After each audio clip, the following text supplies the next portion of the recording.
morning. Andito tayong isa masukal na lugar na ito. Actually pupunta ako dun sa Sitio Pire. At may nag-comment sa aking vlog sa comment section na meron daw pinuhulugan lupa dito palapit kay Mayor. May mga manggang laglag, dami. Pulot muna tayo. Pwede pang kainin yan. Mga nahihinog na lang sa puno eh. Oh. Ito oh, sayang oh.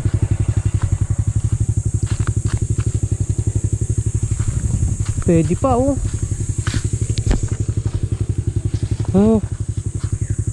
Nahihinog sa puno.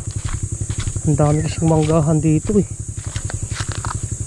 Wala, lamog na, sayang. Pwede pa. Maraming mangga dito.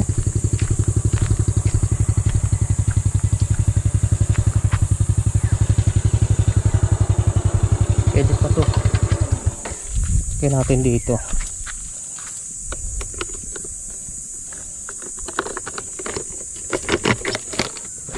Sa loob ang dami oh. So lang trespassing na tayo. Diyan lang tayo sa labas.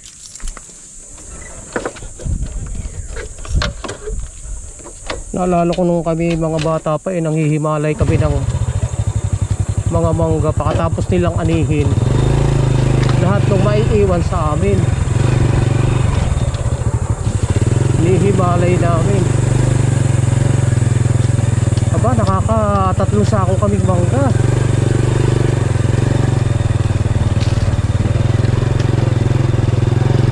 Kaya ngayon ala na, hindi na kami naiba na yung aming linya ng buhay kaya lahat kami nakapokus na sa bayan na andun ang hanap buhay. Pero nung maliliit kami talagang kami laging nasa tumana, nasa ganitong lugar para maghanap ng makakain.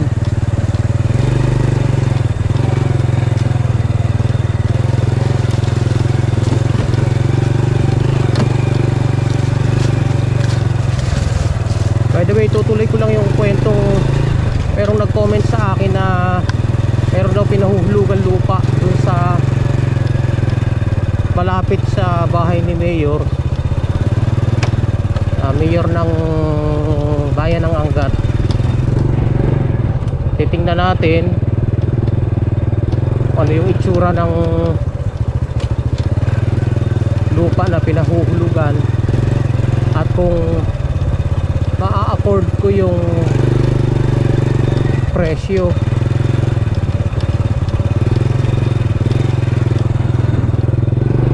Kasi nga guys, kami palalayasin na ng gobyerno sa aming tinitirhan kasi hindi yun sa amin.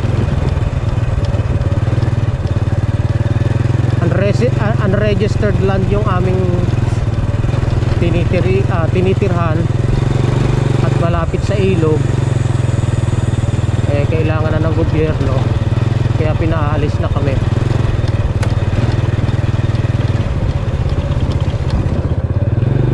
Kaya naghahanap ako ng lupa na pwedeng malipatan,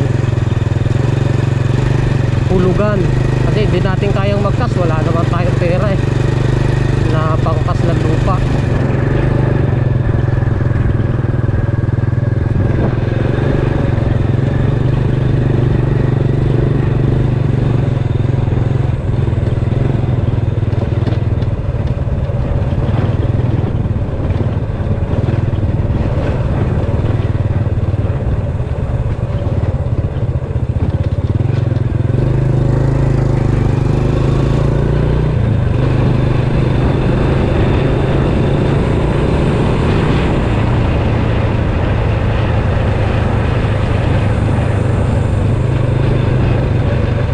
Medyo malayo pa dito yung bahay nila Mayor, nasa 3 kilometro pa siguro.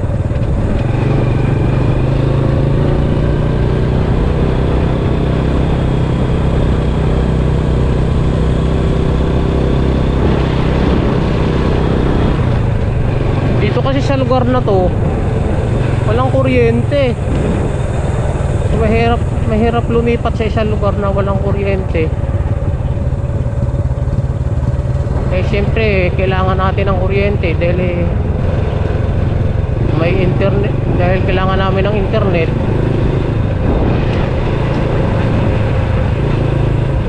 Yung dalawa kong kapatid na nagtatrabaho ay kailangan ng internet.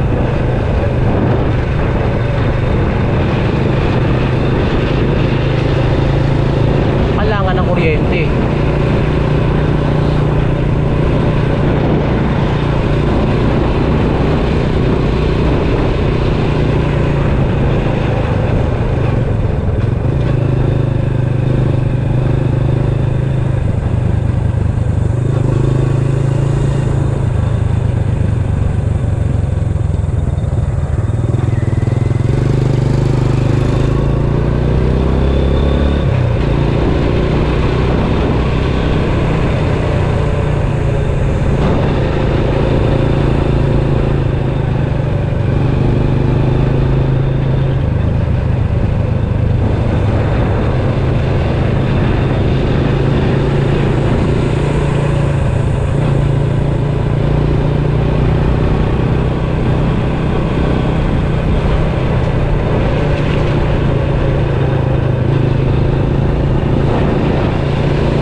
Dito meron na siyang may kuryente na dito sa lugar na to. May mga wire na nasa gilid ng kalsada. Ito, napakalawak na manukan tong nasa kaliwa ko na to. Lexi Game Farm. Ay, kay Mayor to. Kay Mayor pala yan.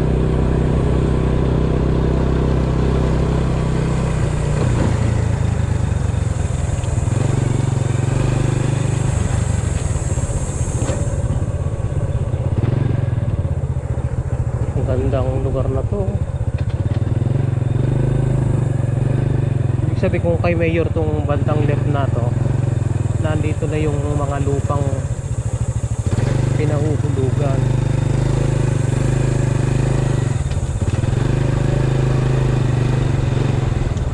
Farm lot daw eh, sabi nung nag-comment eh.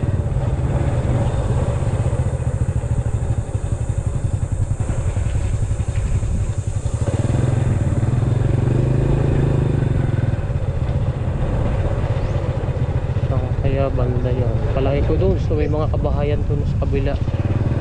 Ito kay Mayor na kasi to eh.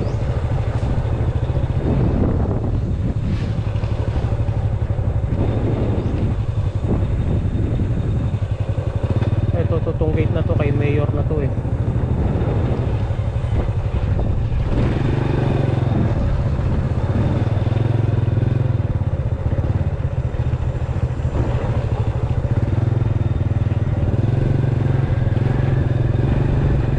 Malapit daw kay Mayor. Saan banda dito? Wala naman.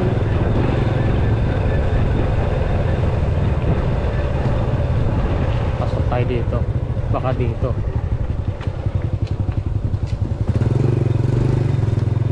Ito. Sa Pirit.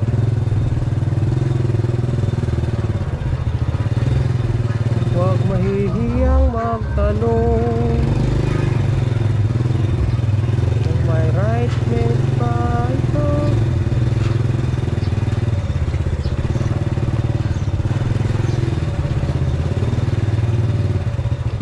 Boss, good morning. Saan dito yung may mga pinahuhulugang lupa?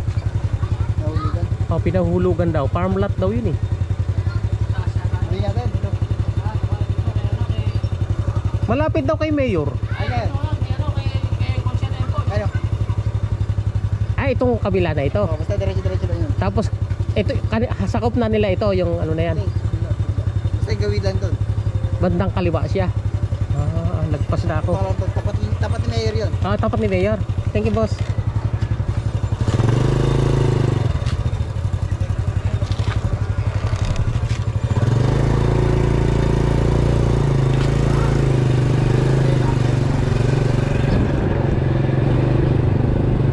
Tapat nga ni Mayor.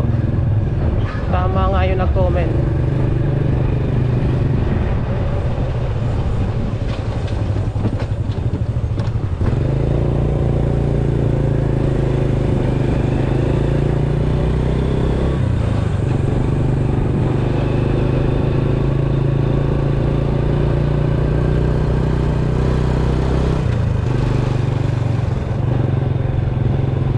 Tapat ni Mayor, dito yun. Papasok tayo sa gate.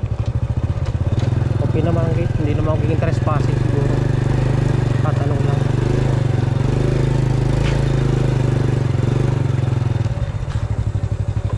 Tao po.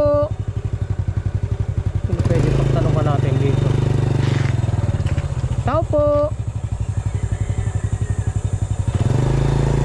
Open lang yung gate eh. Walang tao. Ano ba pagtatanungan natin?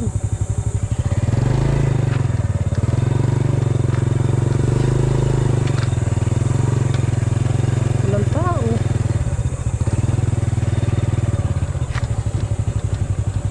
Kaya ito lang yung pinaka-compound. Ang tindahan dito.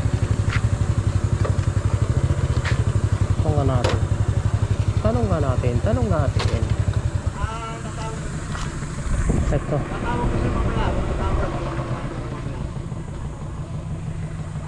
Ano ba? Boss, magandang umaga. Kayo po ba yung may-ari nung pinapahulugan lupa? Ay, sabi dito raw po, sa tapat ni Mayor. Ay, baka yung kabilang yan. Pinapahulo. Yan siguro. Ah, dito po yung sa kabilang bakod po? Tapat na raw ba rin Mayor? Oh, hindi kayo lang na... Hindi na alam kung... Ayaw ko kung pinapahulugan yan. Ano raw po yun eh, nilolote-lote raw po. Oo, nilolote-lote yan eh. Saan po kaya?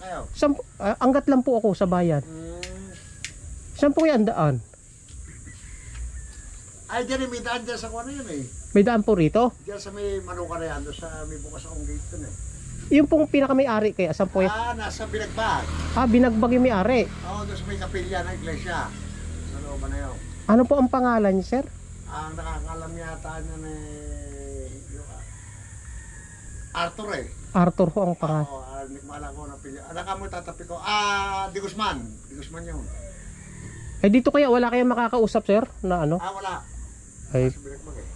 Arthur de Guzman po ang pangalan, sir? Anak mo ni tatapi ko. Ah, puntahan ko na lang po. Salamat po. Ay, wala. Nakakuha sa Facebook. Sa Facebook po. Kasi may... Ano na lang niloloto yan. may nag-comment to sa ano ko, sa channel ko na mayroon daw pinahuhulugan lupa sa tapat ni Mayor. Ang problema rin, daan. Ah, wala akong right of way. Ay, hindi sila nagkasundo nyo eh. Nagdimandaan kaya tayo. Hindi kasi kumukuha ng talas kabilang yan. Gusto mo yung sinunod na yan. Sa kabila. Ibig sabihin ang problema, daan. Ako. Ayan ang mahirap. Tanungin mo rin, baka gagawa sila ng pamaraan dyan. Oo, pagka right of way, babayaran nila yun eh. babayaran nila sa may-ari. Ay, nagkuhan kasi nung kuhan, nagkasundo na sila, hindi yata na, malak ko lang kung bigay. Umayaw ngayon yung may-ari. Ang bayaw. Dapat ka ako nung may papel kayo PM para hindi siya kapalito. Ay siguro gusto mamahal dahil iniipit at alam na ibig sabihin mamahal yung right of way. Right of way. Para lang mabigyan. Ayaw ko din yung meron, bilhin mo ganito sa kuno. 10. Ayaw ko nabili ng lahat. Tumungo kaya sa Talusia. Marcelo, Neni Marcelo. Kung nabenta ng lahat. Ay, Nene Marcelo, dito po sa may malapit na sa may elementary. Nakausap ko na yon, natawagan ko na po. Oo, ay ala na.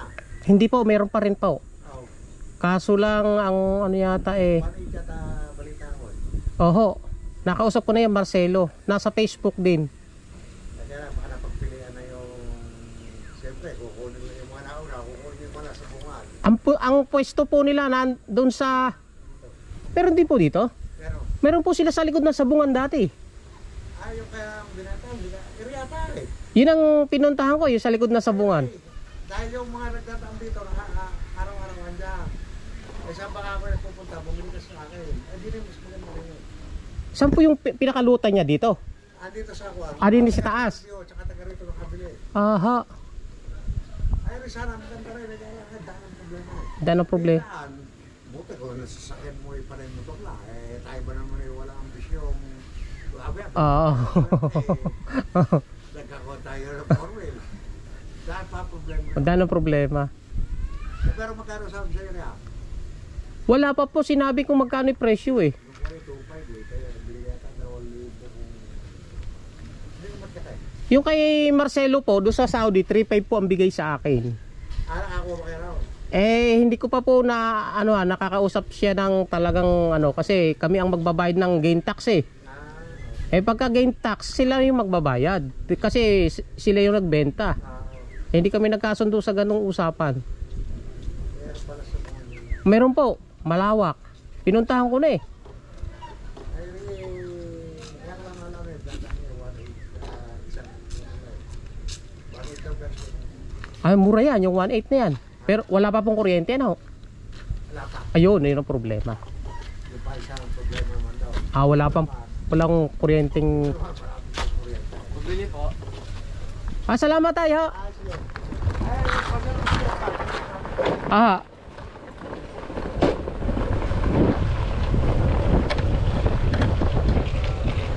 Aha. Parang negative tayo dun eh. Walang right of way. Hindi mo pwede yung bibili. Kukuha tayo na lupa na walang right of way. Eh, saan tayo dadaan? Wala naman tayong helicopter. Eh, kung helicopter ang ating sasakyan, eh di okay lang. So, negative. Negative tayo dyan.